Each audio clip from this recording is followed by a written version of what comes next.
Welcome to Slipcover Lit, where we squeeze the bigger picture of literature. I am Adrian Fort, and we are here for a poetry discussion, which will be a bit more than a discussion about poetry.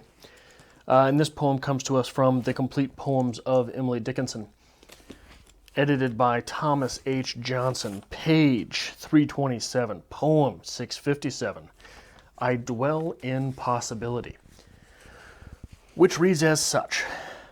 I dwell in possibility, a fairer house than prose, more numerous of windows, superior for doors, of chambers as the cedars, impregnable of eye, and for an everlasting roof, the gambrels of the sky. Of visitors the fairest, for occupation this, the spreading wide my narrow hands to gather paradise. And I think this poem may warrant a bit of the Billy Wigglestick treatment. So line for line, besides the middle verse, it is as such. I dwell in possibility. I am a dreamer poet. A fairer house than prose, which is even better than novels, huh? More numerous of windows, because I don't have to choose a vantage point from poetry. Superior for doors. And the way you get into poetry, way more solid than the way you get into prose. The middle verse is as such, of chambers as the cedars impregnable of eye, and for an everlasting roof, the gambrels of the sky. Poetry is climbing up so high you couldn't see yourself from the ground. So high, in fact, that you're looking at the roof, which is the sky itself. The final stanza, of visitors the fairest, poetry readers / writers are way better than people that deal with prose. For occupation this, because doing this, poetry, the spreading wide my narrow hands, I'm using my little hand to gather paradise, to scoop up the divine. And when you think about that, scooping up the divine, to gather paradise, poetry is about a handful of literature versus prose, which would be so much more than that. So much more than that, in fact, that you are forced to look at it from a certain vantage point. Whether or not you adopt that vantage point or not can be discussed, but you are put through someone's eyes. And oftentimes, especially in Emily Dickinson poetry, we are not necessarily forced through that type of quote-unquote window. Is poetry better than prose? Are poetry readers, in fact, better than readers of prose, or at least strictly of prose? For reference on that, see my public shaming portion of the PoetryTube newbie tag. But is that so? Poems seem to require, on average, more of the critical faculty than does fiction, which may be read simply for entertainment. I think poetry is more difficult to read simply for entertainment value. And I think a lot of that is the reason why poetry is so sparse today, is so hard to find today, creates so few new voices in poetry today, because it is more difficult and it does provide less fun maybe not per word, I suppose. There is fun to be found in poetry, but less fun per ounce of input, perhaps. Less fun per Newton. Newton's a unit of measurement, right? Unit of force. Is that what it is, I think?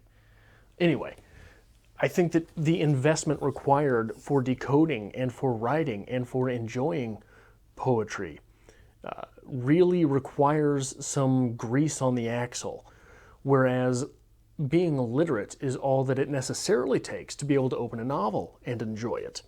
some novels. Other novels are not enjoyable at all.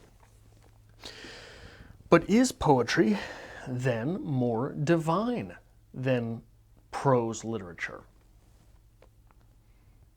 I'm not sure. Emily Dickinson sure seems to think so. Sure seems to think so down to the choice of diction in this poem. A fairer house than prose. Of visitors, the fairest. This idea of fair. Fair is a loaded word. Fair means equal on both ends, but it also means something far more judgmental than that. Fair in the eye of the beholder, beauty in the eye of the beholder. Fair and beauty are often interchangeable. So, poetry requiring a fairer house than prose is literally saying that poetry is prettier, better looking, way more compelling than is prose. So much so that readers and writers of poetry are better looking, which I can't argue with that. Obviously, you can't either if you're here for a poetry video. But I think that this is an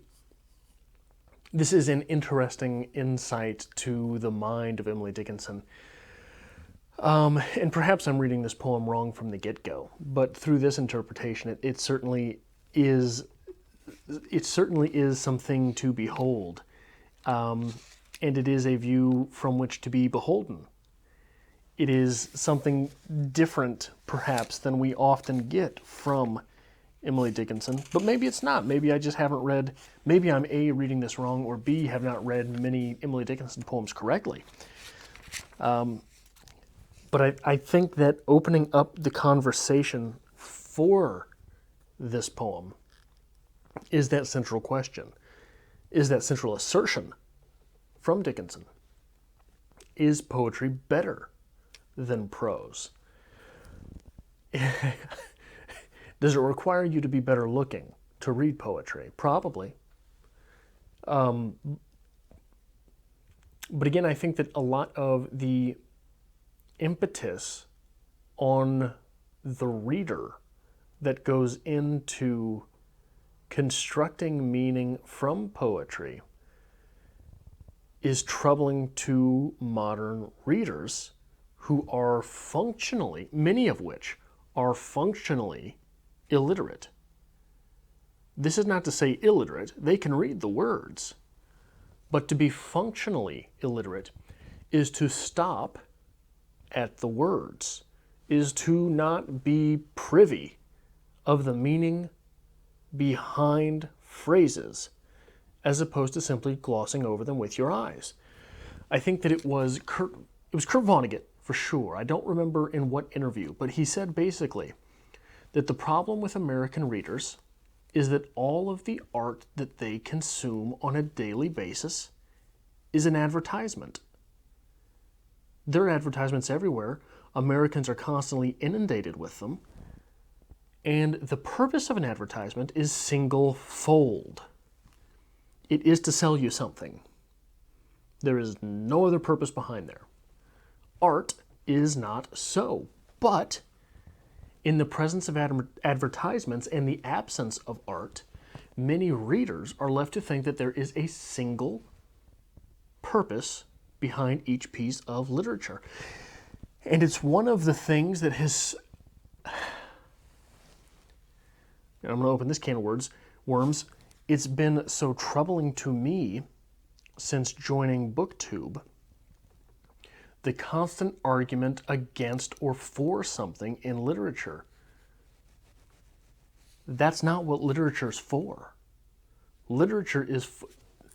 The artist is devoid of the piece after it's in your hands. Doesn't matter what they wanted or intended. So once that piece of art is in your hands, if there is not, for example, representation, whatever it is that you mean by representation, there is something to be had in that piece because of it. It is not to say that the artist is a racist or a sexist or a homophobe. There is a commentary to be taken from the piece in the absence of said things. It is not to throw accusations at the writer. It is what can be interpreted because of this lack of representation. And that's just one of the arguments that pops up from time to time. But it is so disappointing to see assertions made on account of literature as opposed to as informed by literature. I think that's where I'm going to end this discussion before I put my feet in even more hot water. If you enjoy this sort of thing, hit the like button or at least consider it because it really helps us out here on the channel. If you are able to share this on some form of social media, we appreciate that greatly as well. And if you'd like to help us create more content here on Strip Cover Lit, there is, as always, a link to our Patreon to be found in the description below.